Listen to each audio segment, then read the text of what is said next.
لا لا لا لا لا.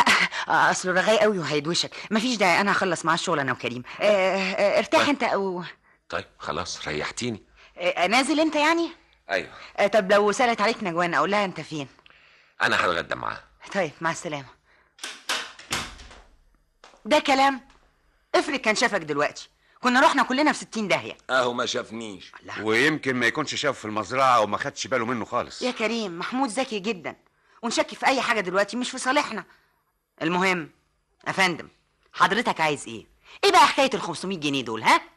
انا يلزمني 500 جنيه تاني. احنا مش اتفقنا وخدت الاتفاق اللي قلنا عليه؟ بصراحه انا اتكلت في الاتفاق. اتكلت؟ وبعدين اتفصلت من عملي وعندي مشاكل ماديه. الله، طب واحنا مالنا؟ انت مالك ايه؟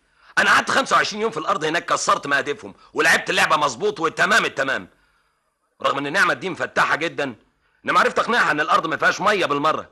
بقيت ادق البريمه على بعد 10 و15 متر، وهي فاهمه اني بدقها على بعد 150 و200 متر. وبالطريقه دي الارض اللي تساوي الاف مؤلفه لو عايزه تشتريها بنكله هيدوها لك. مش معقول اطلع انا بقى بالفتات. انت بتحكي لي القصه دي كلها ليه؟ ها؟ عشان اذا كنت ناسي افكرك. انا اقدر ارجع لها دلوقتي واقول لها الفوله واطلع لها الميه واخد منها قد اللي انا طلبته منك 10 مرات. طب بس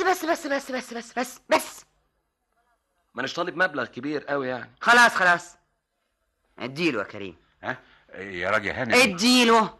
حاضر، ثانية واحدة. اتفضل. حر ونار في جتتك. ايه 500 دول؟ ايوه. انا حامنك على قد. هستأذن. مع السلامه يا سيدي، مع السلامه. واسمع، ما توريناش وشك هنا تاني. ها؟ يمكن تحتاجولي. لو احتاجنا لك هنبقى نجيلك. ها؟ ماشي الكلام. سلام. مع السلامة. كان هيبوظ لنا كل حاجه، الله يخرب بيته. انا ما كانش من رأيي ابدا ان احنا نديله فلوس يا راجل هانم. امال كنا هنسكته ازاي؟ ها؟ وافرض نفذ تهديده وراح لنعمة وشرح لها اللي حصل وطلع لها الميه، موقفها يتحسن جدا. خلينا ملصمين الحكايه يا كريم لحد محمود ما يتجوز نجوان وتغور البلوه دي اللي اسمها نعمت في 60,000 داهيه. انا عارفه مالها لازقه كده، بس انا خايف يدبقنا النوع ده كده. ما تخافش. انا مش خايف، انا خايف عليك انت يا راجل هانم. عليا؟ ومع ذلك انا رقبتي فداكي ومستعد انفذ لك كل رغباتك، بس امري. ميرسي قوي يا كريم. محمود جايبه لك كوبايه ليمون تروقك قبل ما تنام. انا كنت نمت يا نعمت، بتصحيني عشان اشرب ليمون؟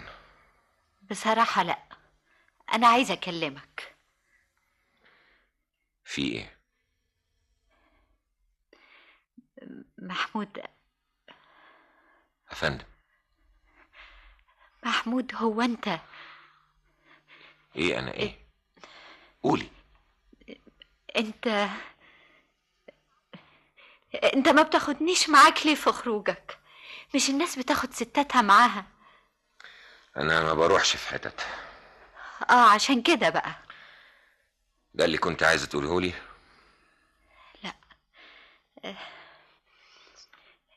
طيب ايه؟ اسيبك تستريح. نام يا محمود. طيب وليه نشتري شقة جديدة؟ ليه يا نجوان مالك؟ في حاجة شغلاكي؟ ايوه، الوضع الغريب اللي احنا فيه ده.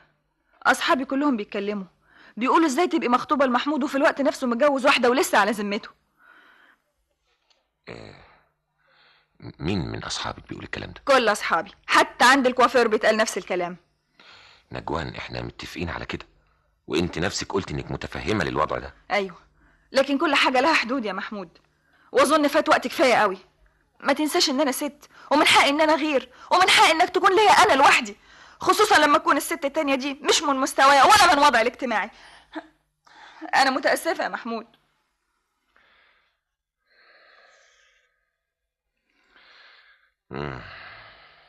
خلينا واقعيين. واجه الحقيقة يا محمود، ان ما كنتش هتقول لها النهارده هتقول لها بكره. مش عايزين نضيع وقت اكتر من كده. انت عملت علشانها كتير وراعيت شعورها كفايه قوي، ولازم دلوقتي تراعي شعوري انا. فعلا لازم اكون واقعي. نعمت. نعم. عايز اكلمك في موضوع مهم. تعالي اقعدي. حاضر. يا سلام، ده انا وحشني قوي كلامك والقعده معاك. بقالي مده كده وانا نفسي اقعد معاك القعده دي، لكن انت ولا اكنك هنا، واخد على خاطرك برضو مني. نعمة، مش وقت عتاب. في حاجة تانية أهم عايز أتكلم معاك فيها. خير؟